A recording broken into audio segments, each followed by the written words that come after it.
everyone. Welcome to Arihant Padhaku. And as you all know that I'm Divya, your science expert. So I am up with sample paper 6. As you all know that term 1 is just nearby and we all are preparing for term 1.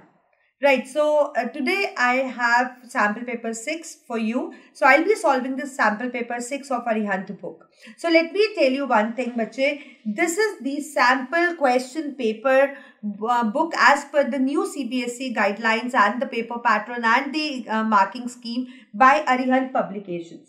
So basically what we are doing is we are making you practice more and more. So that is the reason we have come up with sample paper series. तो ये book बच्चे market के अंदर available है. If you have this book then well and good. If you don't have this book, so let me tell you this book would be very beneficial for you. So just go and buy it.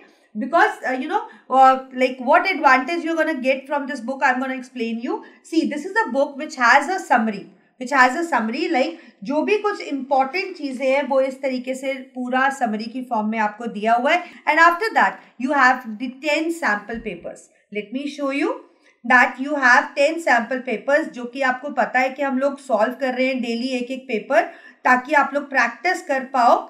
So basically this book contain 1 to 10 sample papers. Already हम 5 sample papers solve कर चुके हैं and today we'll be starting with the sample paper 6. I hope it is visible to you. So we are starting with the sample paper 6 for our term 1 preparation of science subject.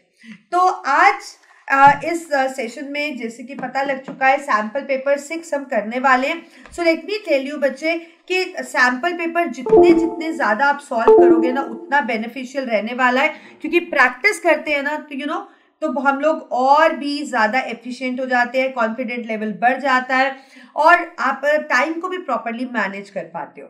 ठीक है, तो करते हैं हम जल्दी से start sample paper 6. So let me recall the paper pattern. आपको पता है 90 मिनट्स का पेपर होने वाला है. 3 section A, section B, section C. A section के अंदर हमारे पास 24 क्वेश्चंस है, हमें अटेम्प्ट करने हैं 20. बी में भी 24 है और हमें अटेम्प्ट करने हैं एनी 20. सी में 12 क्वेश्चंस है और हमें अटेम्प्ट करने हैं एनी 10. सारे क्वेश्चन की इक्वल मार्किंग है और किसी भी क्वेश्चन का आंसर देने पे आपको नेगेटिव मार्किंग बिल्कुल भी नहीं मिलेगी. So that means you all are safe. Okay, तो कोई भी क्वेश्चन अगर नहीं आता, कंफ्यूजन है कि सही होगा कि नहीं, डोंट लीव इट अनअटेम्प्टेड. कुछ ना कुछ टिक जरूर करके आना. यही एमसीक्यू का फायदा होता है ना. तो कुछ ना कुछ टिक जरूर करके आना क्योंकि नेगेटिव मार्किंग नहीं है. तो ऐसा ना हो कि जो आप आंसर सोच रहे हो उसको टिक ना करो और अनअटेम्प्टेड छोड़ो और बाई चांस बाद में वही सही आंसर हो. सो अपना ट्रिक को यूज करके, अपनी नॉलेज को यूज करके सारे क्वेश्चंस को अच्छे से करके आना. Okay, so it's time to start with section A. So let's begin. I'm very excited. I always keep on telling you that whenever I solve the paper with you, I actually, go to my, my childhood. मुझे paper solve करना बहुत अच्छा लगता है. मैं बहुत अच्छे से तैयारी करती थी और जब भी कोई मेरा स्क्रीनिंग टेस्ट लेता था ना, मतलब ऐसे कुछ एग्जाम मेरे को करना पड़ता था तो मुझे बहुत अच्छा लगता था. और जैसे सारे क्वेश्चंस मुझे ऐसे लगते थे कि मुझे फैमिलियर हो, मुझे आते हैं, तो मेरा कॉन्फिडेंट लेवल और बूस्टअप होता जाता था. तो मेरी टिप आप लोगों के लिए यही है बच्चे कि ज़्यादा से ज़्यादा सैम्पल पेपर सॉल्व करो सब सब्जेक्ट्स के ताकि आप लोग कॉन्फिडेंट हो जाओ. Okay, so let's begin. तो पहला क्वेश्चन है हमारा सेक्शन ए का. A student use the following reaction for the preparation of oxygen gas in lab. तो सही है, हमें क्वेश्चन दिया है कि एक स्टूडेंट है, उसने ऑक्सीजन गैस की प्रिपरेशन के लिए ये रिएक्शन यूज की. तो सबसे फायदा है कि रिएक्शन लिखनी ही नहीं है आपको. रिएक्शन ऑलरेडी गिवन है, बैलेंस्ड है, सब कुछ दिया गया है. Okay, 2 KClO3 solid heated catalyst के प्रेजेंस में 2 KCl + 3 O2. ठीक है, ये हमारा रिएक्शन हो गया और रिएक्शन को देखते ही मुझे समझ आ गया कि यहाँ पे हीट किया जा रहा है, एक रिएक्टेंट है, 2 या 2 से ज्यादा प्रोडक्ट है. तो बेसिकली ये एक डीकम्पोजिशन रिएक्शन है. और डीकम्पोजिशन कौन सी? Thermal decomposition. Oxygen gas release हो रही है, कैटलिस्ट भी है, पोटेशियम क्लोरेट है और पोटेशियम क्लोराइड और ऑक्सीजन बन रहा है. ओके, अभी पूछा क्या था? What would he observe about the reaction? The reaction is endothermic and a type of decomposition. Yes, endothermic means जिसमें हीट देनी पड़ती है. And I told you we are supplying it heat. लिखा भी हुआ है देखो. तो और type of decomposition, yes it is breaking down, so this is correct. It is a decomposition and exothermic. Yes decomposition तो सही है बट एक्सोथर्मिक थोड़ी ना, कोई एनर्जी थोड़ी ना रिलीज हो रही है. It is photochemical decomposition. No not at all. Photo मतलब लाइट की प्रेजेंस में टूटना, तो यहाँ पे लाइट की प्रेजेंस में नहीं, हीट की प्रेजेंस में टूट रहा है. डिस्प्लेसमेंट बिल्कुल नहीं है, क्योंकि जब रिएक्टेंट एक होता है तो वो डिस्प्लेसमेंट नहीं होती. सो बेसिकली सारे जो बच्चे हैं जिन्होंने तैयारी बहुत अच्छी की है उनको तो ये बहुत इजी लगा होगा क्वेश्चन, बट जो लोगों ने तैयारी नहीं की है वो हमारे जो बुद्धू बच्चे हैं प्यारे से, उनके लिए एक टिप है. देखो इस रिएक्शन के अंदर हीट, कैटलिस्ट, एक रिएक्टेंट, दो या दो से ज्यादा प्रोडक्ट ऑलरेडी गिवन था. करेक्ट आंसर आपको ऑलरेडी पता था, यहाँ पे आपको गेस करना बहुत आसान था. तो अगर कभी गेस भी करना होता है ना तो बहुत एक्टिव हो उसके लिए, ठीक है. उस केस में भी you have to be very tricky. So A is the correct answer. OMR sheet पे फटाफट से ए को टिक कर देते हैं और चलते हैं हमारे next question. Okay next question. Identify the colour change in hydrated copper sulphate crystals in the given experiment. नाम पढ़ते ही मुझे याद आ गया हाइड्रेटेड कॉपर सल्फेट क्वेश्चन, तो मतलब कहीं ना कहीं ये चीज छुपी हुई है यहाँ पे. CuSO4.5H2O, इसको कॉपर सल्फेट पेंटाहाइड्रेट क्रिस्टल्स भी कहते हैं और ये 5 वाटर ऑफ क्रिस्टलाइजेशन के मॉलिक्यूल्स है. ठीक है. हमारे पास ये अपरेटस दिया है, copper sulphate crystals, blue colour होता है इनका, पता है ना आपको, वाटर ऑफ क्रिस्टलाइजेशन की वजह से हीट कर रहे हैं. अब अगर हम इसको हीट कर रहे हैं तो क्या होगा, it will lose its water molecules, है ना. कोई भी चीज के पास पानी है, हीट करते हो तो पानी तो चला जाता है. And you know that in case this blue colour is due to this, so it will turn into white because water of crystallisation उससे अलग हो गया. Okay so it becomes anhydrous now. Anhydrous मतलब जिसके अंदर पानी नहीं होता. अब देखते क्वेश्चन में पूछा क्या था. ओके कलर ही पूछा गया है आपको, blue to green, blue to white, blue to colourless, blue to black. हमें ज्यादा टाइम वेस्ट नहीं करना क्योंकि सॉरी हमें आंसर पता लग चुका है. Option B that is blue to white, और बी हमारा करेक्ट आंसर है. Next question. We have iron reacts with steam. Flow chart है, क्वेश्चंस काफी कर चुके हो आप ऐसे, आपको पता है आयरन स्टीम के साथ रिएक्ट करता है और क्या बनेगा वो भी दिया हुआ है. Basically you get FeO 2 valency वाला और एक Fe2O3 and plus gas. Yes we know that and the gas is H2. Okay so which of the following combinations are correct about the acidic nature of the oxide of iron and a gas. So Fe2O3 and FeO nature की अगर बात करें तो याद करती हूँ मैं, ये मेटल है. मेटल ऑक्साइड्स का नेचर होता है या तो बेसिक और या हमारे पास एल्यूमिनियम ऑक्साइड और जिंक ऑक्साइड एम्फोटेरिक थी. एसिडिक तो कहीं आता ही नहीं है, तो बेसिकली एसिडिक तो वो नहीं होने वाला एंड गैस इवॉल्व होगी. तो जिस ऑप्शन के अंदर फर्स्ट में नो और सेकंड में येस होगा वो हमारा करेक्ट होगा. तो फर्स्ट में नो वाले को हम कंसिडर करते हैं, ए और सी को देखने की जरूरत ही नहीं है. ओके बी वाले में गैस इवॉल्व हो रही है तो सेकंड येस होना चाहिए. यहाँ पे आपके पास नो है और यहाँ पे येस है, तो बी हमारा करेक्ट आंसर है. बी को इस तरीके से मार्क कर दो. Okay next question. Identify the balance equation. मैं आपसे कहती आई हूँ बहुत इजी रहता है, मुझे बहुत इजी लगता है कि जब मुझे बैलेंस नहीं करना होता और रिएक्शन को सिर्फ चेक करना होता है, क्योंकि देखो चेकिंग हमेशा आसान होती है, कोई भी चीज करना थोड़ा सा मुश्किल होता है. तो अब चेक करने के लिए मैंने आपको बताया कि हमेशा लेफ्ट हैंड साइड के और राइट हैंड साइड के मोल्स मैच करते जाओ. जहां पे भी बीच में अनबैलेंस लगे वहीं पर रिएक्शन को छोड़ दो, आगे देखने की जरूरत ही नहीं है. ठीक है तो फर्स्ट से शुरू करते हैं. 2K 1K, आगे देखो ही मत, क्रॉस कर दो. 1K 1K okay, H4 and 1 5 छोड़ दो यहीं पे. 2K okay, 4H 2 and 2, 4H 1 2O and this is also 2O. So this is balanced. Fourth भी देख लेते हैं. 1K 1O, hydrogen 2 but here it is 3 and balance. तो आंसर क्लियर है, सी हमारा करेक्ट ऑप्शन है. इसको इस तरीके से डाकन कर दो. Okay next question. The graph given below depicts a neutralisation reaction. और न्यूट्रलाइजेशन रिएक्शन कौन सी वो भी दे रखी है. अभी तक इस पेपर में सारी रिएक्शंस दी हुई थी, हमें एफर्ट लगाना ही नहीं पड़ा. HCl plus NaOH forming NaCl plus H2O. तो क्वेश्चन है pH of solution changes as we add excess of acid to an alkali. हाँ अगर आप एक्सेस में एसिड डालोगे तो ये चीज न्यूट्रल ना रहकर आपको पता है थोड़ा चेंज हो जाएगा, इट विल बिकम एसिडिक। और एसिडिक चीज का जो pH होता है दैट इज लेस देन 7। तो अदरवाइज तो NaCl एक न्यूट्रल सॉल्ट है, बट अगर एसिडिक HCl लोगे तो उसका pH फॉल कर जाएगा। तो हमें बताना है which letter denotes the area of the graph where formation of NaCl is observed. तो यहाँ हमें pH से रिलेटेड नहीं बताना, हमें एरिया बताना है जहां पे हमें पता लगेगा कि NaCl बन गया। एक्सेस डाला, एक्सेस नहीं डाला, उससे कुछ नहीं लेना। तो NaCl कहाँ पे बनेगा आपको पता है, जिसका pH 7, तो दैट मीन्स एरिया C। तो C हमारा करेक्ट आंसर है क्योंकि NaCl न्यूट्रल होता है। Next question, in the reaction of iron with water, iron water forming Fe3O4 4H2। Again reaction करना ही नहीं है, आपको ऑलरेडी गिवन है। तो जिन बच्चों को मॉलिक्यूलर फॉर्मूलाज नहीं आते, अगर ऐसा पेपर आ गया तो आप लोग बहुत सेफ महसूस होंगे क्योंकि रिएक्शंस हुए हैं। But let me tell you, ऐसा नहीं होता कि किसी पेपर में रिएक्शन नहीं करना पड़े।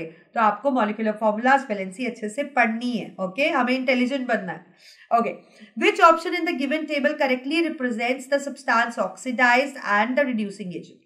अब ऑक्सीडाइज्ड जिसमें ऑक्सीजन ऐड होती है, इसकी हो रही है ऑक्सीडेशन, और ये जिसमें से ऑक्सीजन रिमूव होती है दैट इज द रिडक्शन। जिसका रिडक्शन होता है वो ऑक्सीडाइजिंग एजेंट होता है और जिसका ऑक्सीडेशन होता है वो रिड्यूसिंग एजेंट होता है। अब क्वेश्चन में बताना ऑक्सीडाइज्ड एंड रिड्यूसिंग एजेंट दोनों चीज एक ही है, ठीक है। तो यहाँ पे आयरन ऑक्सीडाइज्ड हो रहा है और आयरन ही रिड्यूसिंग एजेंट है। तो जिस ऑप्शन में भी दोनों जगह आयरन होगा that would be the correct option. तो ए को डाकन कर दो, इसको देखने की जरूरत ही नहीं है। Next question, the chemical reaction between copper oxide and hydrogen करके देख लेते हैं, उसको क्या मानेंगे।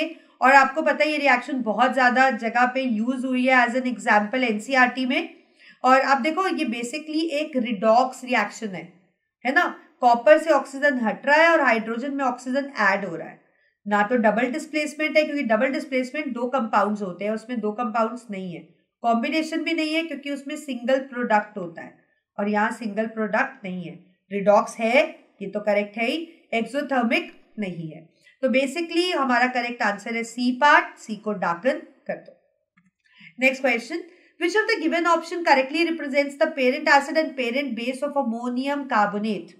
मैं आपको सिखा चुकी हूं कि जो सॉल्ट होता है ना, पहले उस सॉल्ट को लिख लिया करो, this is ammonium carbonate, this is ammonium carbonate. अब एसिड और बेस से देखना है किससे बना है। तो बेसिकली एसिड कौन सा होगा H2CO3 और बेस कौन सा होगा NH4OH।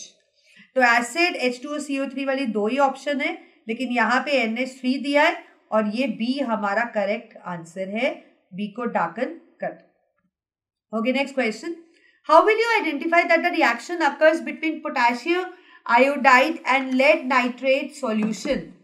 बेसिकली आपको पूछा गया है कि कैसे पता लगेगा कि पोटेशियम आयोडाइड और लेड नाइट्रेट, अब यहां रिएक्शन करना पड़ेगा, PbNO3 होल ट्वाइस रिएक्शन हो गया है। अब ये बेसिकली डबल डिकम्पोजिशन रिएक्शन है, अपने आयंस म्यूचुअली इंटरचेंज करते हैं और आपके पास बनता है ये।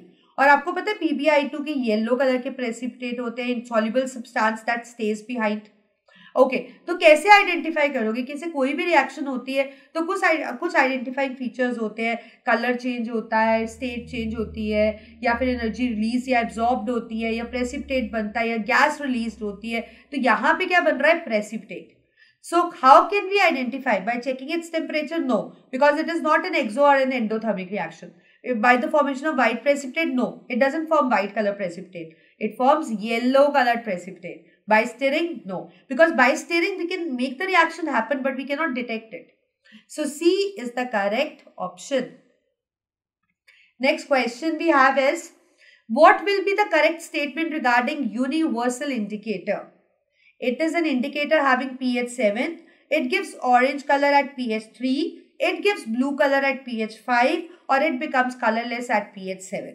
So I think this is very most easy question till now. So it gives orange color at pH 3. So B is the correct answer. See, we have completed 10 questions और 10 questions करने में मुझे नहीं लगा कि हमें 10 या 12 मिनट से ज़्यादा लगा है, तो हमने हर एक क्वेश्चन पे 1 मिनट लगाया है। तो अगर इसी तरीके से आप करोगे तो कुछ कॉम्प्लिकेटेड क्वेश्चंस जो आपको लगेंगे उसके लिए आपके पास टाइम और भी बच जाएगा।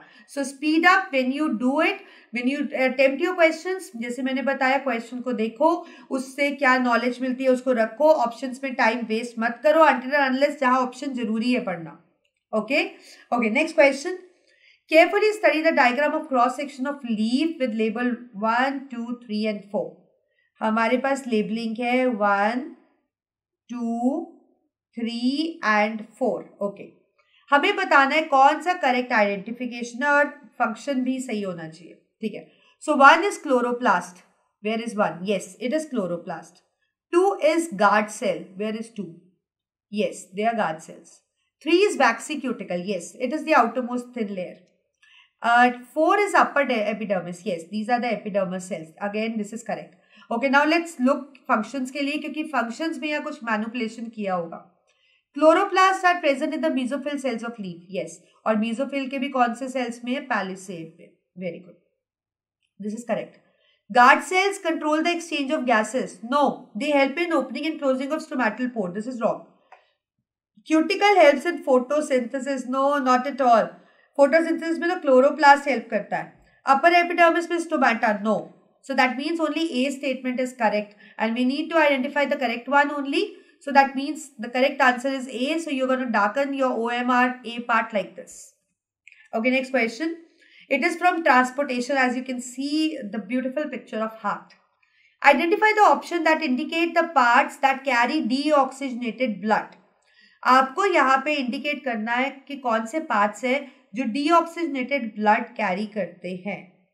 तो यहाँ पे 1 को बोला गया है, वी हैव मेनी ऑप्शंस। सबसे पहले तो ऐसे क्वेश्चन में ना ये देख लो कि कौन सा कॉम्बिनेशन सही है जिसमें सारा डीऑक्सीजनेटेड ब्लड ही जाता है। राइट एट्रियम में यस डीऑक्सीजनेटेड होता है, पल्मोनरी आर्टरी में हाँ एक्सेप्शनल डीऑक्सीजनेटेड होता है, और वेना केवा में भी डीऑक्सीजनेटेड होता है। B right atrium yes, vena cava yes, pulmonary artery. अच्छा, आइडेंटिफाई भी हम साथ साथ कर रहे हैं इसको, तो सारे ऑप्शंस में अच्छा ये तो होगा ही नहीं क्योंकि देखो यहाँ पल्मोनरी वेन आ गई, और ये भी नहीं होगा क्योंकि यहाँ पल्मोनरी वेन आ गई। तो बेसिकली 1 A और B में से कोई हो सकता है, और आइडेंटिफिकेशन भी सही देखना होगा। 1 इज राइट एट्रियम, दोनों में 1 राइट एट्रियम है। Okay, 2 is pulmonary artery. Yes, it would B it would B vena cava क्योंकि ये लेकर आ रही है ये देखो, और 3 is pulmonary artery. So that means B is the correct option. We have this thing. This is question number 12 and the correct option is option B. So you're going to darken it like this. Okay, next question. Which of the following is a protein digesting enzyme? आपको पता है हमारी body में protein digesting enzyme होते हैं. Protein is one of the nutrient, और आपको पता है कि सबसे पहला जो एंजाइम प्रोटीन पे एक्ट करता है वो स्टमक में करता है पेप्सिन, और फिर उसके बाद डिओडेनम में पैनक्रियाटिक जूस ट्रिप्सिन, और फिर हमारा इंटेस्टाइनल जूस एरिप्सिन. पेप्सिन का काम है प्रोटीन को पेप्टोन में कन्वर्ट करना, और ट्रिप्सिन का काम है पेप्टोन को पेप्टाइड में कन्वर्ट करना, और एरिप्सिन का काम है पेप्टाइड को अमीनो एसिड में कन्वर्ट करना. तो ये एंजाइम्स है जो प्रोटीन पे एक्ट करते हैं. तो पेप्सिन पहला ही हमें ऑप्शन अपना मिल गया. बाइल इमल्सिफाई करता है फैट, लाइपेज लिपिड्स से मैच करता है वर्ड, ये फैट के डाइजेशन में हेल्प करता है, और अमाइलेज कहीं का भी हो, पैनक्रियाटिक या स्लाइवरी, वो स्टार्च पे एक्ट करता है. So the option is option A is the correct one. Next question we have the 14th question. The figure given below shows a human digestive system with labels 1 to 4. 1 to 4 part label किए गए हैं. Identify the correct label. पहले तो हम ही कर लेते हैं, फिर उसके बाद मैच करते हैं. 1 इज ईसोफेगस, 2 है हमारा J shape stomach, where is 3? This is pancreas, the leaf like structure present below stomach, and 4 is the large intestine. So let's see कि मार्किंग सही है कि नहीं. 1 2 3 4 मार्किंग तो बिल्कुल सही की गई है. अगेन ट्विस्ट कहाँ मिलेगा? फंक्शंस के अंदर. So oesophagus ensures swift movement of food by the way of rhythmic relaxation. Yes, peristalsis basically, ये सही है. Stomach secrete HCl that helps in emulsification. No, it secretes HCl but it provides the acidic medium for the functioning of pepsin, not the emulsification.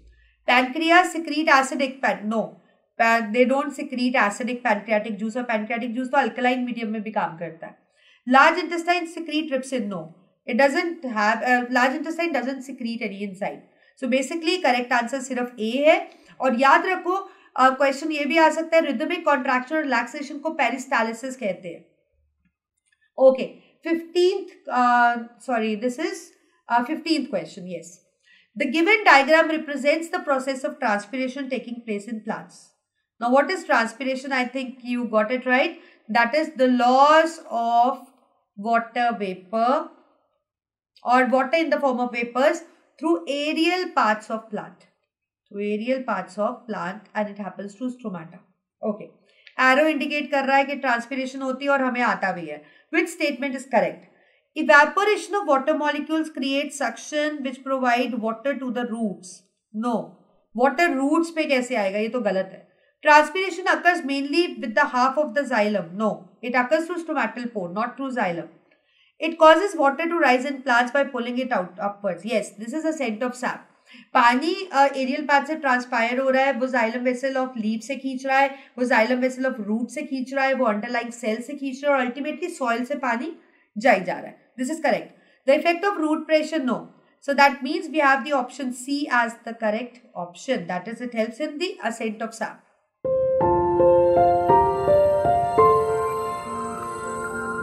Next question, that is the 16th one. Observe the diagram of human excretory system. This is an excretory system, your life process, 4th part, excretion. Match the labeling of column 1 with column 2. I really like doing it. मुझे ना match the columns बचपन से ही बहुत पसंद है. So what is A? Let's इनको पहले identify करते हैं. Kidney, B is ureter, C is very easy, bladder. ये तो मुझे लगता है जिनको साइंस नहीं भी आती ना उनको भी आता होगा. और अगर किसी बच्चे को नहीं आता ना तो तैयारी बिल्कुल बेकार हुई है आपकी. अच्छे से तैयारी करो. ओके ओके, फंक्शंस के साथ मैच करते हैं. A is kidney. It stores urine. No, it doesn't stores. It allows urine to pass. No, it is involve in the formation of urine. Yes, kidney में तो यूरिन बनता है. तो A matches with 3. Okay, B is ureter. Ureter carries the urine from the kidney. है ना, कोई है option हमारे पास? Yes, it collects the urine from the kidney. So B goes with 4. C is urinary bladder. It stores the urine until it passes. Yes, C matches with 1. और D जो urine को excrete करने में help करता है, that is urethra. So 3, 4, 1, 2. So D is the option. So see, आपने कोई time waste नहीं किया और फटाफट identify किया, matching कितनी जल्दी हो गई और हमारा correct answer हमें मिल गया. Okay, next question. The depth of bucket filled with water seems to be less than its actual depth. हाँ, ऐसा तो होता है कि जो भी चीज आपके पास पानी होता है वो एक्चुअल डेप्थ नहीं, वो रेस दिखता है. Which phenomena is responsible? Yes, I know this answer. This is C part. Refraction. Not reflection, not scattering, not dispersion.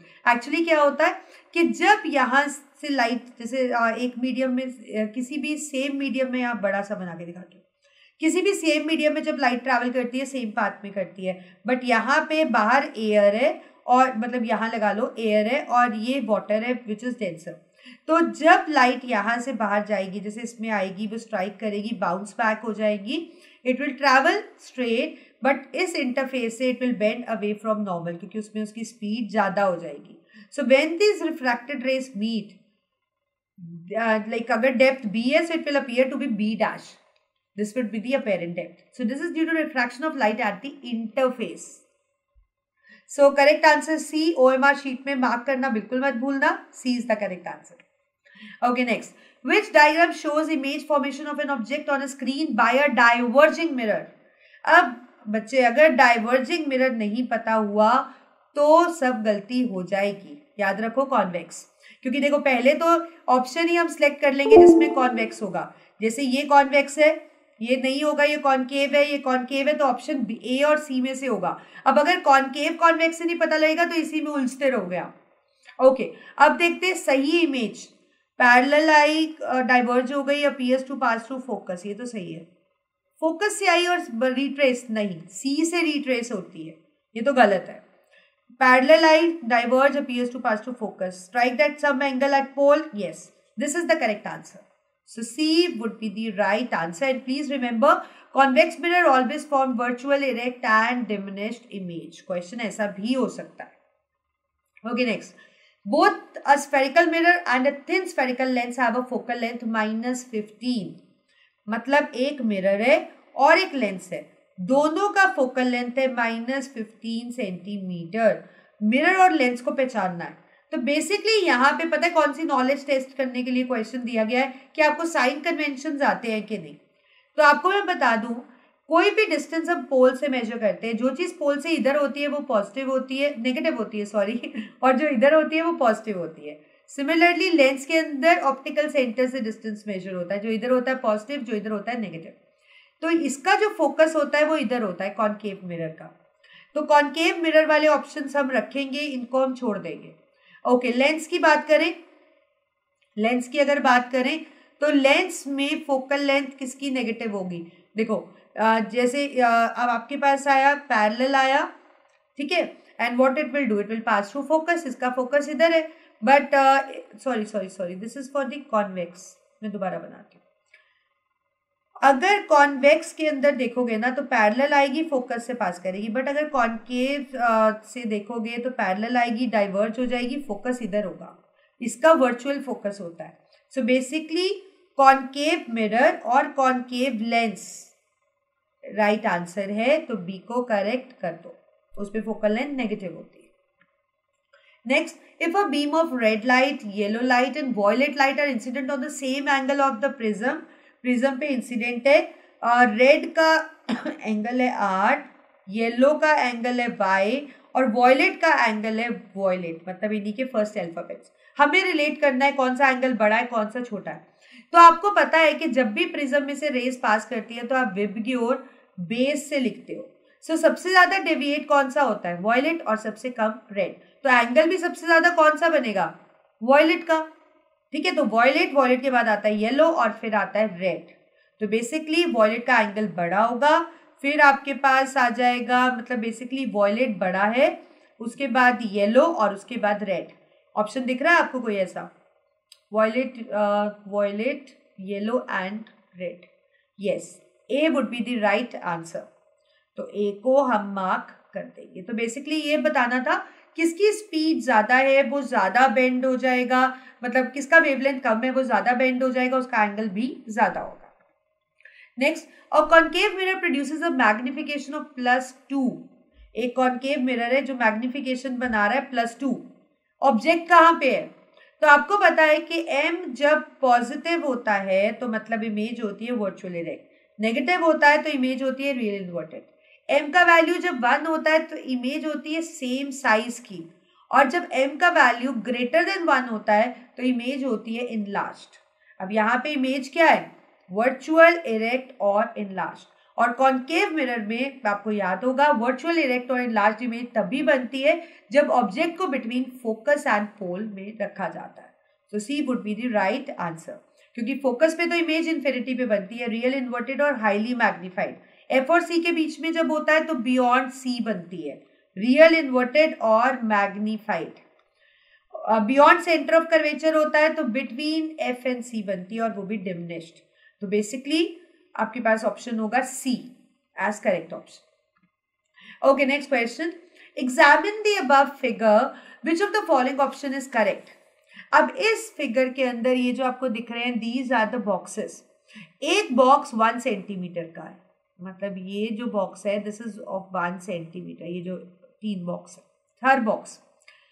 अब हमें बताना है, अब पहले तो ये मिरर कौन सा है, मेरे ख्याल आप पहचान सकते हो, स्ट्रेट लाइन और उस पर छोटी ओब्लिक लाइंस. ये तरीका है प्लेन मिरर को लिखने का.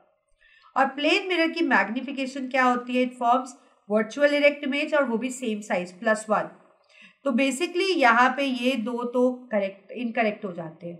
+1 वाले में बताना. अब यहाँ पे इमेज डिस्टेंस पूछा गया है, तो इमेज कहाँ बनती है इसकी, इमेज ऑब्वियसली इसकी यहीं पे बनेगी, इस साइड बनेगी, और सेम डिस्टेंस पे होता है. ऑब्जेक्ट का डिस्टेंस जो मिरर से होगा वही इमेज का डिस्टेंस मिरर से होगा.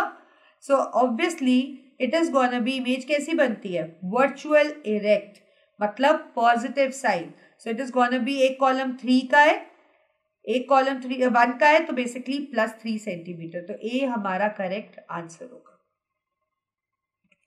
Next question, diamond sparkles more than a similar cut glass piece, it is because, हाँ डायमंड बहुत शाइन करता है तभी उससे बहुत ज्वेलरी बनती है, और आपको पता है कहा भी जाता है कि diamonds are the best friend of girls, है ना, हमें डायमंड्स पहनना बहुत पसंद होता है। ओके, तो diamond sparkle cut glass piece से ज्यादा क्यों करता है? Because more cuts are present on the diamond, no. More internal reflection, yes, इसमें जो इंटरनल रिफ्लेक्शन होती है वो ज्यादा होती है due to greater refractive index. Dispersion, no. Scattering, no. So basically B would be the correct answer. Okay, now we have 24. That is the last question of this section. Two identical prism P1 and P2, they are used to study the recombination of white light. Recombination मतलब white light पहले split होगी, फिर splitted light वापस से white बन जाएगी, recombined कर जाएंगे उसकी components. What is the correct position of prism? So that a narrow beam of white light incident on prism P1 emerge out from the second prism as white light. So let me recall you about this activity. आपको पता है कि अगर आप एक prism से यहाँ पे कर रहे हो तो ये अगर स्प्लिट हो रहा है, अगर स्प्लिटेड लाइट आप इन्वर्टेड प्रिज्म से करोगे, इसी तरीके से उस पर फॉल करेंगे, it will form a white light. तो बेसिकली प्रिज्म का जो है इस तरीके से इन्वर्टेड होने चाहिए, तो ना ये कॉम्बिनेशन सही है, ना ये ना ये, this is the inverted prism. चाहे आगे वाला आप उल्टा रखो, पीछे वाला सीधा रखो, वो कोई फर्क नहीं पड़ता। Okay, dispersion is going to be same and recombination will definitely occur. So fourth is the correct option, that is the D part. So I hope you got it.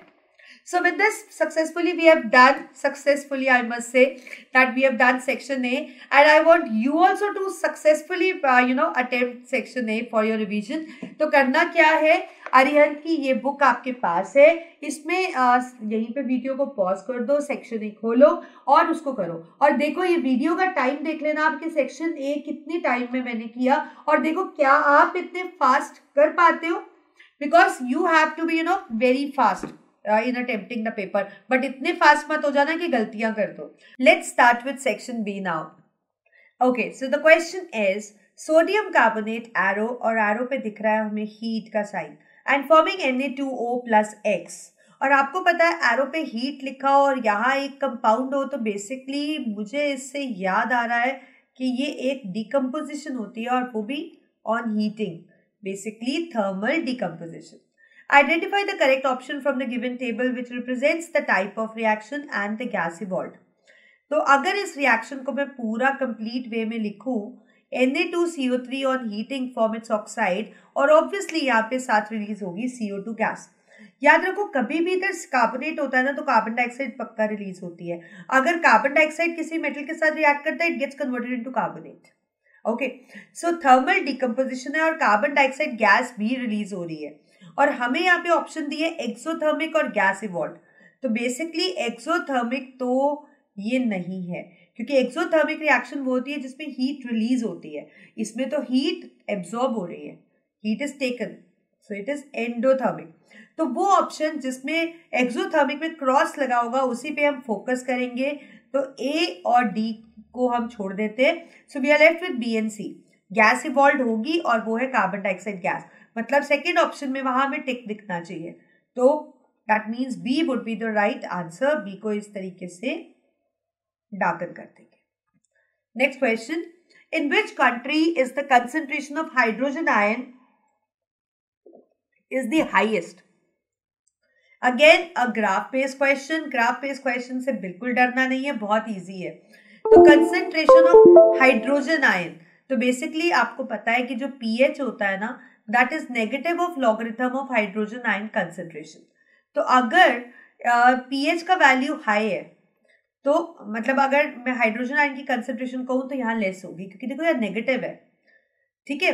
और ऐसे ही अगर pH का वैल्यू लो है तो इसका मतलब उसमें hydrogen ion का कंसेंट्रेशन ज्यादा होगा, उसमें हाइड्रोजन आयन का कंसेंट्रेशन क्या होगा, इट वुड बी मोर, ठीक है। तो अब यहाँ पूछा highest pH versus the countries A B C D E, तो मतलब हाइड्रोजन आयन ज्यादा किस में होंगे, जिसका पीएच कम होगा, और इन ए बी सी डी में से सबसे कम पीएच सी का है, so obviously B would be the correct answer. तो बी को हम सर्कल डार्कन नॉट सर्कल कर देंगे. Next question, when metal M is treated with dilute H2SO4, हमने मेटल को ट्रीट किया डाइल्यूट सल्फ्यूरिक एसिड के साथ, तो रिएक्शन लिख लेते हैं क्योंकि लिखना ही पड़ेगा. वी गेट मेटल सल्फेट और साथ में hydrogen gas. Okay, then the gas evolved, हाँ होती है बिल्कुल, इज कलेक्टेड ओवर वाटर. ठीक है, ये गैस को पानी के ऊपर कलेक्ट कर लिया गया इस तरीके से.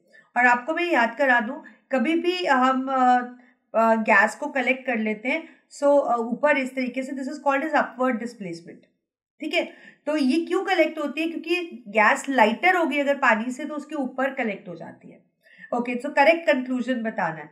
Gas evolved is hydrogen, definitely it is hydrogen. Evolved gas is lighter than air, yes it is lighter, तभी तो उसके ऊपर कलेक्ट हो रही है. Evolved gas is SO2, no, SO2 तो बनता ही नहीं है, सल्फेट ही बनता है और गैस हाइड्रोजन ही होती है. So basically D is the correct option, कि ए और बी दोनों पार्ट्स ही करेक्ट है. Next question, a boy met with an accident and his leg get fractured. एक लड़के का एक्सीडेंट हो गया और उसको फ्रैक्चर हो गया. Okay, he went to the doctor and the doctor mixed the white powder in water and applied on his leg along with cotton and gauze. आपने देखा ही होगा अगर किसी को फ्रैक्चर होता है तो कैसे उस पर बैंडेज लगाते हैं. वो बैंडेज एक अलग तरह का बैंडेज होता है, बहुत हार्ड, जिसको प्लास्टर बोलते हैं. व्हाइट पाउडर को ही मिक्स करके लगाते हैं. और मैं आपको बता दूं वो पाउडर क्या होता है, POP. तो POP को जब हम पानी में डालते हैं ना, it turns into a very hard substance, gypsum. मतलब सूख, जैसे जैसे वो सूखता रहता है वो जिप्सम बन जाता है. और जिप्सम इतना हार्ड होता है कि अगर प्लास्टर को कटवाते हैं ना तो मशीन से कटवाना पड़ता है. So which of the following statement is true about white powder? क्या white powder plaster of Paris है? Yes, it is plaster of Paris. और फॉर्मूला भी याद करा दो, CaSO4.12H2O. और mixing the white powder with water gypsum is formed. Yes, it gets converted into gypsum which is CaSO4.2H2O. White powder is also used to ornate designs on walls. Yes, मेरे घर पे भी है. You know that हम इसमें POP के design ऊपर ceilings decorate कर लेते हैं. So it gives off CO2 on mixing with water. No, it doesn't have carbonates के ये CO2 देगा. It is wrong. So basically 1, 2, 3 statements बिल्कुल सही है, करेक्ट ही बताना है. तो B would be the right answer. So B हमारा right answer है. Okay, next question. The table shown below gives information about 4 metals. A, B, C and D. 4 metals है. Okay. They are treated with water. Reaction पानी के साथ कर दिया इनका, steam के साथ किया. Okay. And HCl के साथ किया. The results are given below. मतलब A ने पानी के साथ नहीं रिएक्ट किया, स्टीम के साथ किया, HCl के साथ किया. B ने पानी के साथ नहीं किया, स्टीम के साथ भी नहीं किया, HCl के साथ किया. C ने वाटर के साथ किया, स्टीम के साथ भी किया और HCl के साथ भी किया. D ने किसी के साथ भी रिएक्ट ही नहीं किया, काम ही खत्म. तो ओके, तो मेटल A कौन होगा? मतलब पानी के साथ रिएक्ट नहीं करता है, स्टीम के साथ करता है. तो जहां तक मुझे याद आ रहा है मेटल सिर्फ आयरन, एल्यूमिनियम और जिंक ही है जो कि स्टीम के साथ करते हैं. और आपको पता है ना, स्टीम के साथ ये Fe3O4 बनाता है, ये Al2O3 बनाता है और ये ZnO, और साथ में हाइड्रोजन गैस रिलीज होती है. So basically it would B iron. क्यों? क्योंकि कॉपर पानी के साथ रिएक्ट नहीं करता. ठीक है, स्टीम के साथ भी नहीं करता है, HCl के साथ भी नहीं करता. पोटाशियम पानी के साथ करता है, स्टीम के साथ नहीं, पानी के साथ ही कर लेता है. और सिल्वर भी रिएक्ट नहीं करता. तो आयरन हमारा करेक्ट ऑप्शन है. तो ए को डाकन जल्दी से कर दो without wasting time. Okay, next question, reason and assertion. Assertion है, स्टेटमेंट है, iron articles are painted to prevent rusting. बिल्कुल सही है कि जो आयरन के आर्टिकल्स है उन पे पेंट किया जाता है ताकि वो करोड ना हो, उनमें रस्टिंग ना हो, मतलब वो खोखले ना हो जाए विद टाइम, उन पे रस्ट रेडिश ब्राउन कलर की लेयर ना बन जाए क्योंकि उससे वो खोखले हो जाते हैं. Reason, rusting damages the iron articles and form a reddish brown layer. Yes, true. जो रस्टिंग है वो आयरन आर्टिकल्स को खराब करती है, उस पर रेडिश ब्राउन लेयर बनाकर. आयरन जब मॉइस्ट एयर के कॉन्टैक्ट में आता है ना, जिसमें मॉइस्चर भी हो और एयर भी हो, सो इट फॉर्म्स रस्ट, और उस लेयर का कंपोजिशन कुछ ये होता है, this is called as rust. ये आर्टिकल को खराब कर देती है. सो बेसिकली असर्शन भी सही है. और रीजन की अगर मैं बात करूँ तो रीजन भी सही है. आर्टिकल्स को पेंट किया जाता है क्योंकि रस्टिंग डैमेज कर देती है आयरन आर्टिकल्स को. उन पे रेडिश लेयर बनाकर. So reason is giving the correct explanation also. So A would be the right answer. Next, the bleaching powder is basic in nature. Okay, bleaching powder is used as an oxidizing agent in the chemical industry. So both are right. Assertion भी सही है, bleaching powder basic होता है, और reason भी सही है कि ऑक्सीडाइजिंग एजेंट के लिए भी यूज होता है. बट रीजन कहीं से भी असर्शन को एक्सप्लेन नहीं कर रहा है. ये दोनों ही एक नेचर बता रहा है और एक यूज बता रहा है. So basically will go with B. तो बी को डार्कन कर देंगे. Next, lungs always contain a residual volume of air. Yes, there is always some air which is present inside the lungs. It is to ensure enough time for the release of CO2 and for the absorption of O2, and it's correct. ये इसीलिए होती है ताकि effective exchange हो पाए. तो दोनों correct है और रीजन असर्शन को एक्सप्लेन भी कर रहा है. So we'll go with A option. A को डार्कन कर दो. Okay, next question. The sun is visible to us about 2 minutes before the actual sunrise, yes, and about 2 minutes after the actual sunset. बिल्कुल सही है. मतलब जो time होता है उसे 2 मिनट पहले हमें सन दिखता है और 2 मिनट पहले ही वो छुप जाता है अपने सनसेट से. The time difference between the actual sunrise and the apparent sunrise is 2 minutes. Yes, it is clear from the assertion also. Assertion, reason दोनों correct है, but reason assertion को explain नहीं करता है. राइट. इसका जो हमारे पास है वो आपको पता है कि हॉरिजॉन होता है, इंटरनल रिफ्लेक्शन होती है, वो सब आपको आता है. तो बेसिकली उसका रीजन असर्शन का वो होगा, ना कि जो रीजन यहाँ स्पेसिफाई किया गया है. मतलब दोनों ही करेक्ट है बट रीजन उसको एक्सप्लेन नहीं करता. So will go with B part. Next question. The table given below shows the colour change of indicator in acidic and basic medium. Which of the following information is incorrect. Please make sure ये जो question है आपकी अरिहंत की book के अंदर, इस book के अंदर मिस प्रिंटेड है या आप कह सकते हो थोड़ा रॉन्ग हुआ है. सो यहाँ पे करेक्ट लेकर ये आंसर दिया गया है. So let me tell you, यहाँ पे इनकरेक्ट पूछा गया है. तो मैं आपको एक्सप्लेन करती हूँ कि इसका करेक्ट ऑप्शन कौन सा है. तो एसिड की अगर मैं बात करूँ तो एसिड ब्लू लिटमस को रेड करता है लेकिन बेस का कोई इफेक्ट नहीं होता. तो बेसिकली ये एक इनकरेक्ट है. टर्मरिक जो है एसिड में येलो हो जाता है और आपको पता है बेसिकली अगर हम इसकी बात करें तो जो टर्मरिक है यहाँ पे जो ये स्पेसिफाइड है ये नहीं होता, ये भी एक इनकरेक्ट है. मिथाइल ऑरेंज करेक्ट है. फिनोफ्लिन का भी इंफॉर्मेशन करेक्ट है कि एसिड के साथ कलर बदलता है और बेस के साथ भी, और फिनोफ्लिन का एसिड के साथ वो कलरलेस ही रहता है और बेस के साथ वो पिंक हो जाता है. तो बेसिकली इनकरेक्ट पूछा गया था. तो इनकरेक्ट आपके पास कौन से है? इनकरेक्ट हमारे पास है 1 और 2. तो ए पार्ट को आप टिक करोगे, जबकि पेपर बुक के अंदर करेक्ट की तरह से आंसर दे रखा है 3rd और 4th. सी पार्ट दे रखा है तो उसको आप करेक्ट कर लीजिएगा. A part is the right answer. Next question. Which of the following substances are produced by the anaerobic respiration yeast. तो मैं आपको याद करा दूं, यीस्ट के अंदर एनारोबिक रेस्पिरेशन होती है. मतलब ग्लूकोज ऑक्सीजन इंडिपेंडेंट प्रोसेस रहता है, glycolysis. It gets converted into pyruvate, and then this pyruvate, in absence of oxygen again, break to form ethanol, that is an alcohol, carbon dioxide, and along with it we get energy too. So this is the anaerobic respiration. So carbon dioxide, lactic acid, water नहीं, क्योंकि lactic acid muscles में बनता है. This is carbon dioxide and alcohol. Lactic acid नहीं, alcohol and water भी नहीं. So we'll go with B option because it is the correct one, और हम हमेशा सही ऑप्शन के साथ ही जाते हैं. Next question. Which process occurring in human body does not involve energy from respiration? कौन सा प्रोसेस है जिसमें एनर्जी इन्वॉल्व नहीं हो रही है? So let me tell you कि एक्टिव प्रोसेस वो होते हैं जिसमें एनर्जी का इन्वॉल्वमेंट होता है और पैसिव प्रोसेस वो होते हैं जिसमें एनर्जी का इन्वॉल्वमेंट नहीं होता. तो बेसिकली आप कह सकते हो यहाँ पे आपको पैसिव प्रोसेस ढूंढना है, मतलब जिसमें एनर्जी नहीं चाहिए. Contraction of heart muscle that needs energy. Diffusion of oxygen from alveoli into blood, it doesn't need because diffusion occurs as per the concentration gradient. Digestion of bread, it requires. Maintaining a constant body temperature, it requires. So B is the correct option.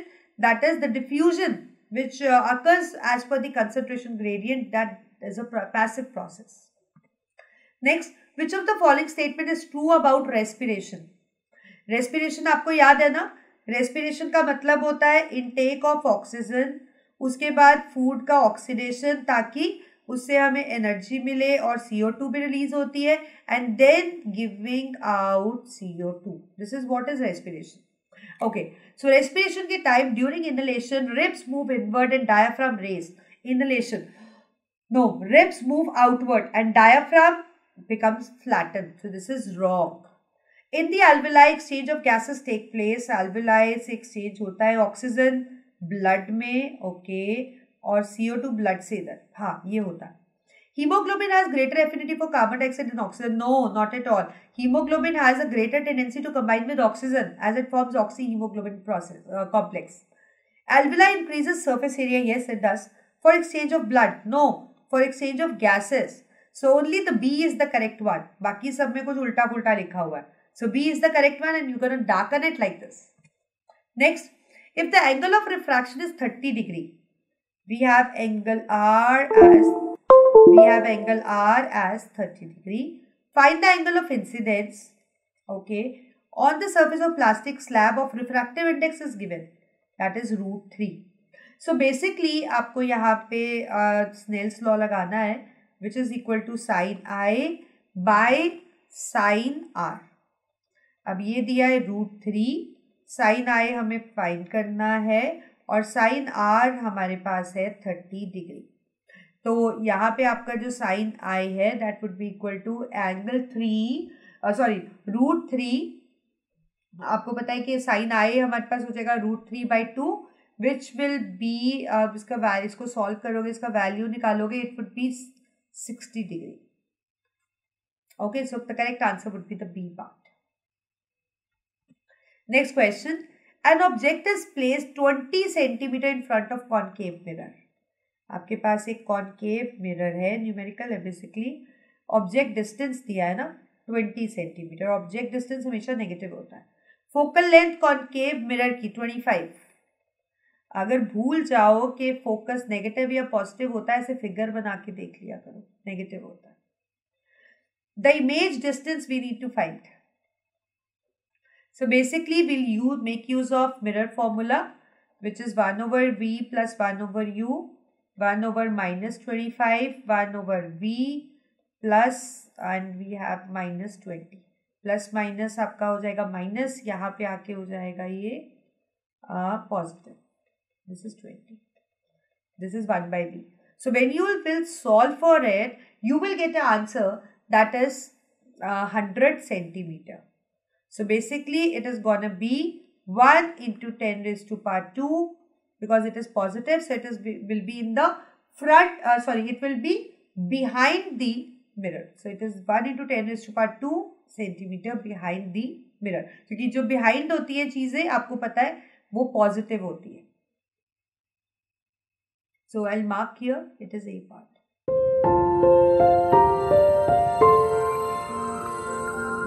Okay, next question. Which of the following organisms have a parasitic mode? So let me recall this to you. Parasites वो होते हैं जो किसी की body के ऊपर या अंदर रहते हैं और उनसे अपना न्यूट्रिशन लेते हैं. फॉर एग्जाम्पल हमारी भी इंटेस्टाइन के अंदर इकोलाई बैक्टीरिया रहता है, वो भी हमारे से न्यूट्रिशन लेता है, बट हमारे लिए कुछ फायदा भी करता है, वाइटामिन्स बनाता है. बट कुछ प्योरली पैरासिटिक होते हैं, जैसे लाइसिस आपके हेड में होती है, वो सक करती है ब्लड को. दे आर टोटली पैरासिटिक, उनका कोई हमें बेनिफिट नहीं हो रहा. Okay, moving on to the question. Mushroom cuscuta bacteria. No, mushrooms are saprophytes, they are not parasites. ticks, lice and yeast. Again, no. Cuscata, ticks and tapeworm. Yes, Cuscata is also a plant parasite. Ticks also and tapeworm also. Amarbale, leeches and amoeba. No, amoeba is hollow. So we have C option, which includes all those organisms which have parasitic mode. Next, the function of lymph fluid is to. lymph पता है ना आपको, आपकी body के अंदर yellow colour का fluid होता है. जैसे ब्लड सर्कुलेटरी सिस्टम होता है वैसे लिम्फेटिक सिस्टम भी होता है. तो काम क्या होता है उसका? क्या वो ड्रेन करता है एक्सेस फ्लूइड को एक्स्ट्रा सेलुलर स्पेस पे back into the blood? Yes, it does. Carries digested and absorb fat from intestine? Yes. Circulates around the body and help in clotting? No, it doesn't help in clotting. So both A and B are correct. So we'll go with option D. Next question. If the power of a lens is -10 diopter, power दे रखी है, lens बताना है कौन सा है. तो मैं आपको बता दूं बच्चे, जब पावर पॉजिटिव हो और जब पावर नेगेटिव हो, पॉजिटिव मतलब वहां कन्वर्जिंग लेंस की बात हो रही है और नेगेटिव मतलब वहां डाइवर्जिंग लेंस की बात हो रही है। कॉन्वर्जिंग लेंस कौन सा होता है? कॉन्वेक्स। और डाइवर्जिंग कौन सा होता है? कॉनकेव। तो लेंस कौन सा होगा? बेसिकली नेगेटिव है तो ये कॉनकेव होगा, तो कॉन्वेक्स को तो पहले ही काटा मार दो। अब लेकिन ये फोकल लेंथ भी दी हुई है, तो फोकल लेंथ निकालने का तरीका होता है 1/f अगर मीटर में है और 100/f अगर सेंटीमीटर में है। तो बेसिकली ये है -10 और 1 ये दोनों एक मीटर और एक सेंटीमीटर में है, तो हम इसको पूरा ही सॉल्व कर लेते हैं। This would be 1/f in metres. तो अगर मैं इसको करूंगी तो it would be something 1/10। No, it is not gonna be correct. So let's do 100/10 centimetres में निकाल लेते हैं। Yes, it is 10। So basically centimetres में -10 इसका आंसर है और सी हमारा करेक्ट ऑप्शन है। Next question, if the real image of candle flame formed by converging lens is twice the size of the flame, real image मतलब m negative, twice the size, that means m is -2, and the distance of lens and image distance, that is 40 centimeter. At what distance should the candle be placed from the lens? The distance between the lens and the image. Okay. At what distance should the candle be placed? That means we need to find u. So it is for lens. For lens, the magnification formula is V by U. So putting the values, we have 40 by U. Okay. So it would be U is equal to 40 by 2. It would be -20. -20 centimeter, not meters. So here the question is, this question is question number 44. So it would be D part, -20 centimeter. Okay. Next question. So you have a lens. You can see that there is a figure. We have the concave lens. Okay. We have the object. Let me recall. Image जो concave lens की होती है वो कैसे बनती है? It always form virtual, erect and diminished image. है ना? Object कहीं पे भी हो, anywhere, except the इन्फिनिटी, क्योंकि इन्फिनिटी पे भी वर्चुअल इरेक्ट डिमिनिश्ड मतलब वो तो पॉइंट लाइक ही बनती है ना, बट एट एफ बनती है। Okay, a student try to find out the image formation of above setup and he concluded image will be formed between focus and optical centre. क्या image focus और optical centre के बीच में बनेगी image? ये diverge हो जाएगी, it will appear to pass through focus, optical centre वाली स्ट्रेट, तो ये आ जाएगी image. Yes, it will be formed. Image would be real? No, it would be virtual and direct. This is a concave lens, hence its focal length is positive. Yes. No, focal length is not positive. The size of image is very small. The size, yes, it is small. So that means 1 and 4 is correct, and that means we'll go with B option. So you have to darken this way.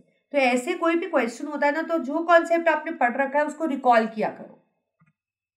Next question, the graph is drawn between sine of angle of incidence and sine of angle of refraction. मतलब Snell's law पे है question, इस ये graph दिया हुआ है for colours A, B, C, D. Yes, we can see which color have the highest refractive index. So let me tell you कि उसका रिफ्रैक्टिव इंडेक्स ज्यादा होगा जिसका स्लोप ज्यादा होगा.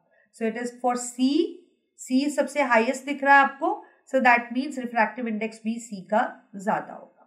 So that means A would be right. तो याद रखो, कभी भी ऐसा क्वेश्चन आता है जिसका स्लोप मैक्सिमम होगा उसका उतना ही रिफ्रैक्टिव इंडेक्स ज्यादा होगा.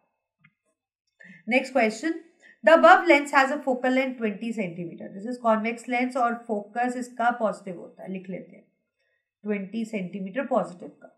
Object height is 5 mm. Object height 5 mm, that means 0.5 centimeter, which is placed at a distance of 10 centimeter. U is always negative. Don't forget to put negative sign. The magnification we need to tell.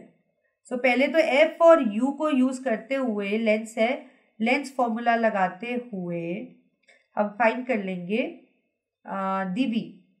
So it is 20, V हमें find करना है और U हमारा है -10. ठीक है, तो इसको जब आप सॉल्व करोगे तो आपका जो V आएगा दैट वुड बी 20 सेंटीमीटर। अब जब V आ जाएगा तो लेंस के लिए मैग्निफिकेशन का फॉर्मूला होता है B by U. So M we need to find, V we have -20, U we have -10. So it comes out to be 2.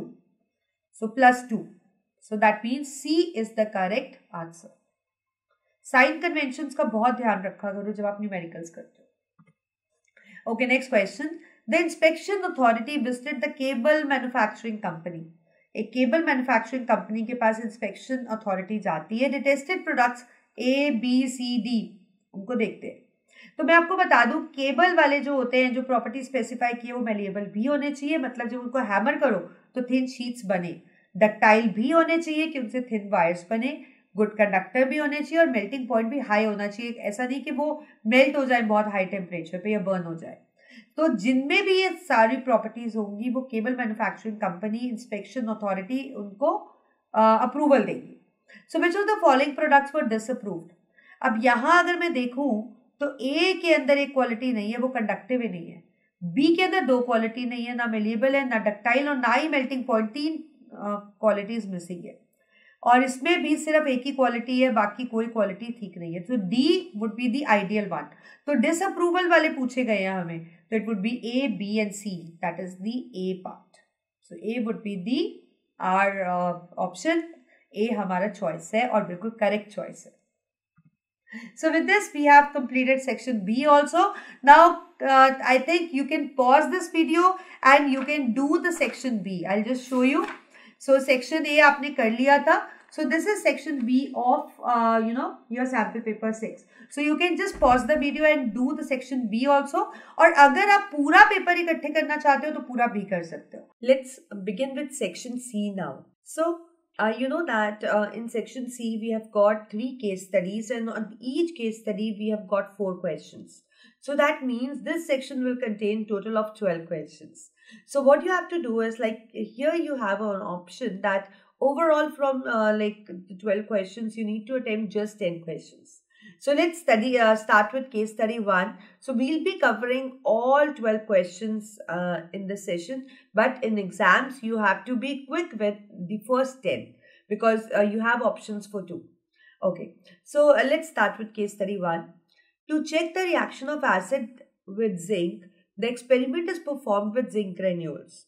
Okay, it is from chemical reaction and it is an activity based, a clear-cut activity based in NCERT. To check the reaction of acid with zinc, the experiment is performed with zinc granules, okay, sulfuric acid and soap solution. Okay, some zinc granules are taken in the test tube as it is shown, okay, and dilute sulfuric acid is added, and even we can see the dilute sulfuric acid added to it. The apparatus is set as shown below. Yes, it is a tripod stand. We have a tube containing zinc granules and dilute sulfuric acid. Also, there is a delivery tube which ends into a trough which contains a soapy solution. Okay, and here we have a candle also. And you know what happens basically when you take zinc and dilute sulfuric acid, obviously they are going to react. और इसमें आपको पता है this is an element and this is a compound where a more reactive element is going to replace the less reactive element. And also you know that as per reactivity series, zinc is more reactive than hydrogen क्योंकि zinc hydrogen से पहले आता है. So we'll get ZnSO4 and along with that hydrogen gas would be released. Okay, and even we can test the presence of this gas by bringing the candle or a matchstick which starts burning, and when it burns with a popping sound, and it is an identification property of hydrogen gas. Like whenever a hydrogen gas comes in contact with air, it produces the pops, that is the popping sound. Okay, and also you know the flame color is pale blue flame. It produces pale blue flame. So these are the 2 identification tests for the hydrogen gas. One pale blue flame and the popping sound. Okay, now let's look के कौन से questions हमें इस case study पे base पूछे गए. Which gas is produced by the reaction of zinc and dilute sulfuric acid? A H2S, B CO2, CO2 or D H2? Yes, obviously it is hydrogen gas, so we don't have to waste time and directly we can just mark the D option on your OMR sheet. Again, the next question based on the same case study, which salt is produced in the test tube? So, when zinc and sulfuric acid react, they form zinc sulfate plus hydrogen gas. So that means we get zinc sulfate, which is ZnSO4. See, zinc hydroxide is not produced, its formula is ZnOH whole twice. Zinc oxide is ZnO. Zinc carbonate is ZnCO3 whole, no, not whole twice. It is just ZnCO3. So out of them only two salts were there, zinc sulfate and zinc carbonate. They are not salts. तो आपके options ही दो थे और इसमें कहीं carbon dioxide का कुछ acid दिख ही नहीं रहा है, कार्बोनिक एसिड या कुछ, तो जिंक सल्फेट ही राइट आंसर था. तो अगर आपको रिएक्शन में कुछ कंफ्यूजन भी है तो इस तरीके से you can be tricky and choose your correct answer. So B is the correct option. Next question, identify the correct chemical equation involved in this experiment.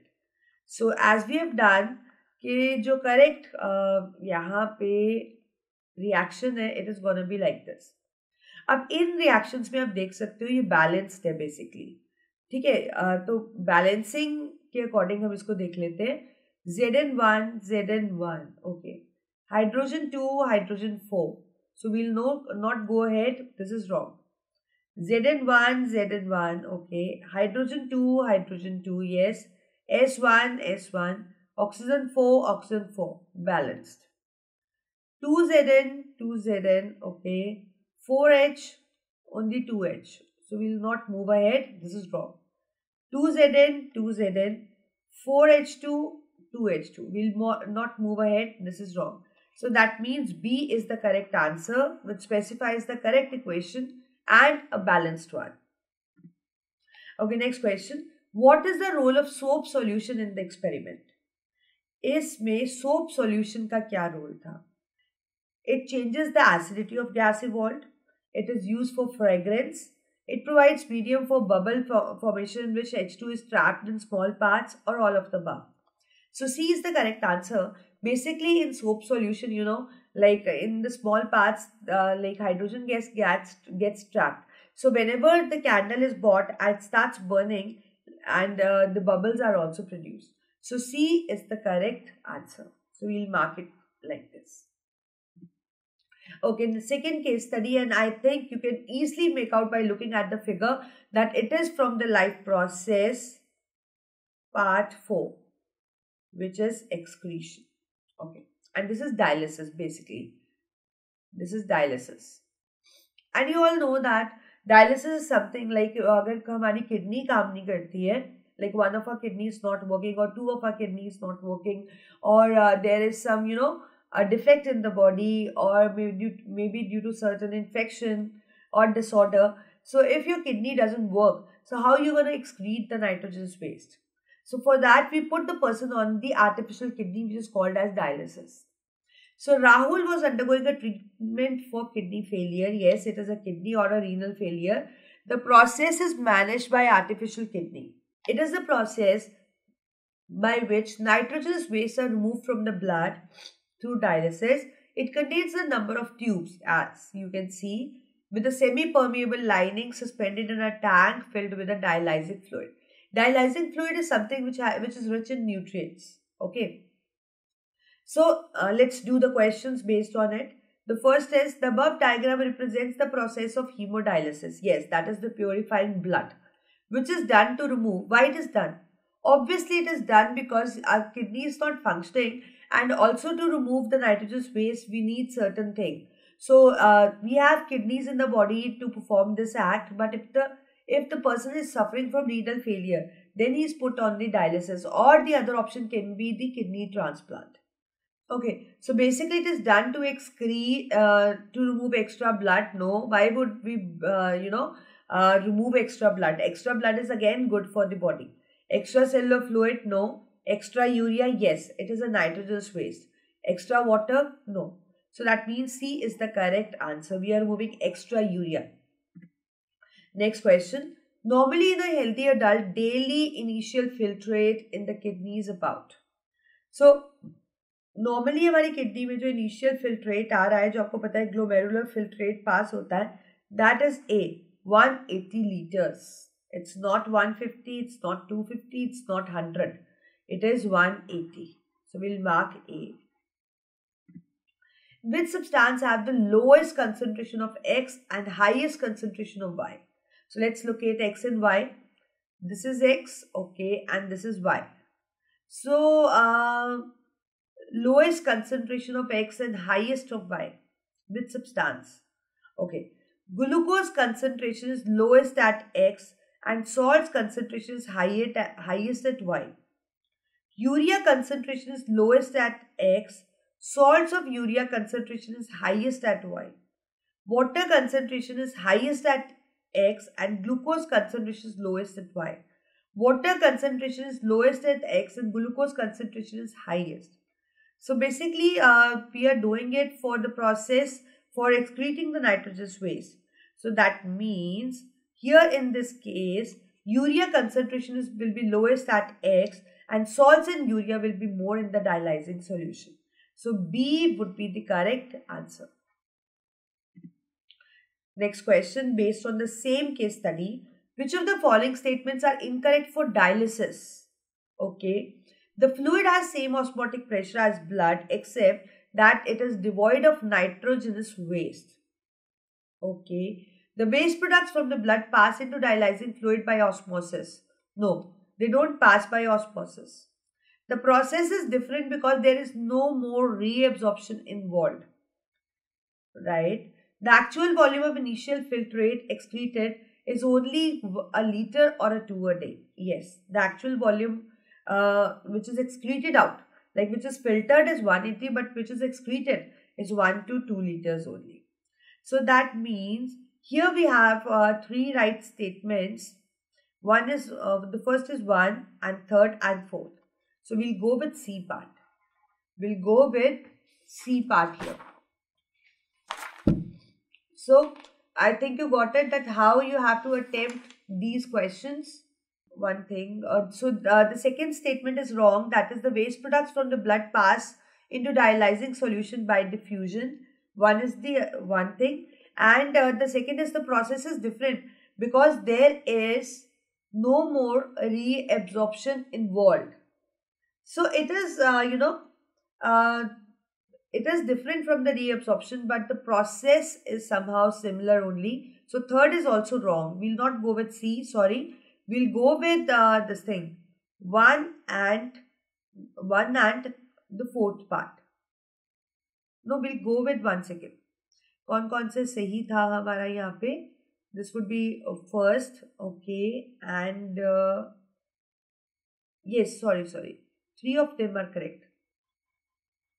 So 1, 3 and 4, it is correct. 1, 3 and 4 are correct. So we'll mark C only as right option. Okay, which phenomena is observed by Priyanka when she saw through a stream of hot air? So we have reached the case study 3. See, why I have read the question directly. Sometimes, what happens, you're short of time. तो ज़रूरी नहीं है कि आप मतलब अगर case study पढ़ोगे तभी आपको ये क्वेश्चंस आएंगे, ऐसा नहीं है. By just looking at the figure और by just reading the question also sometimes you are able to do the answers. So वैसे मैं पढ़ देती हूँ. Priyanka observed the apparent random wavering or flickering of objects. That means the objects were flickering when seen through a turbulent stream of hot air rising above a fire or a radiator. आपने देखा भी होगा, अगर हम कोई bone fire लगाते हैं, आपका फ्रेंड कोई उधर है और आप इधर हो, तो हमें बीच बीच में फेस इस तरीके से फ्लिकर करते दिखता है. So she noticed that the air just above the fire becomes hotter. This is due to the reason कि जो fire के ऊपर वाली air है that becomes hotter and then the air further rises up. She wants to know about this phenomena. She listed some similar phenomena based on this effect and tried to know more. So the questions are, which phenomena is observed by Priyanka when she saw through a stream of hot air? So when he, saw through the steam, she saw that the face was flickering or the things were flickering. This is because of scattering of light. No, it is not scattering. Scattering से हमें color मिलता है किसी चीज का. Atmospheric refraction, yes. it was atmospheric refraction. Basically, the layers, they differ in the densities. Tyndall effect, no. Tyndall effect is something when you pass light and to any substance, and the path of light becomes visible, like it is shown by the colloidal particles, or you can say the colloidal solutions. Absorption of light, no. So here B is the correct answer. Mark it like this. Okay, next question. She listed some phenomena similar to this. Yes, she told that I listed some phenomena similar to this. Choose the correct one which are present on the list. Twinkling of stars, advanced sunrise and delayed sunset. Yes, true. Tyndall effect and scattering. No. Color of sun. No. Colors are due to scattering. Formation of rainbow and dispersion. No. Again, it is not application of atmospheric refraction. But truly the twinkling of stars, advanced sunrise and delayed sunset, ये atmospheric refraction की वजह से होते हैं. So it would be the right choice, the A1. Okay, next question. That is, her friend is trying to observe the stars in the sky and concluded the following. The position of stars changes continuously. Okay. Light comes to Earth after reflection from Earth atmosphere. Light comes to Earth after reflection. Due to dispersion, different colors of stars are seen from Earth. Light suffers refraction from different layer of atmosphere. So one is this, I agree with this. क्योंकि जो light है वो different layers of atmosphere से pass करती है. So basically, it undergoes the atmospheric refraction. So this is correct. So what we need to say, we need to tell combinations. Okay, so that means we have two options. So one would more. A statement would be correct. The position of stars changes continuously. So light comes to after reflection, no. Again, no. So that means we have 1 and 4 as correct. So option C would be right. Okay, next question. Cold layers of air present in atmosphere are considered as cold layer. Cold layers means they have low temperature. Low temperature means the particles will be closer. The closer means they will be denser because the mass per unit volume would be high. So that means it would behave as optically denser medium. So D would be the right choice, or you can say D would be the right answer. So with this we have done section C as well, और हमारा sample paper 6 पूरा का पूरा हमने finish कर दिया है. So let me tell you once again that there is a book of Arihant which is out, which contains this sample paper series, and this is the sample paper 6. So after watching this video, just be confident, just be sure. But how much you have gained through this video, you'll come to know when you will sit and start doing this paper. Right, and after you complete, you can just match with the answers, and also if you want to know the explanation is also given. और एक चीज मैं आपको और कहना चाहती हूँ कि अगर आप इस तरीके के सैम्पल पेपर सॉल्व करोगे ना बच्चे, तो आपको बहुत बहुत बेनिफिट रहेगा. ठीक है, और आप टाइम को मैनेज कर पाओगे और कॉन्फिडेंस और बूस्टअप होता रहेगा. सो this is a book, I think you can all can see it. So if you have this, well and good. If you don't, then just go for it, because it would give you the amazing results. So with this, we come to an end of this session. I hope you like it. So soon I'll be coming with sample paper, next one, the 7th one.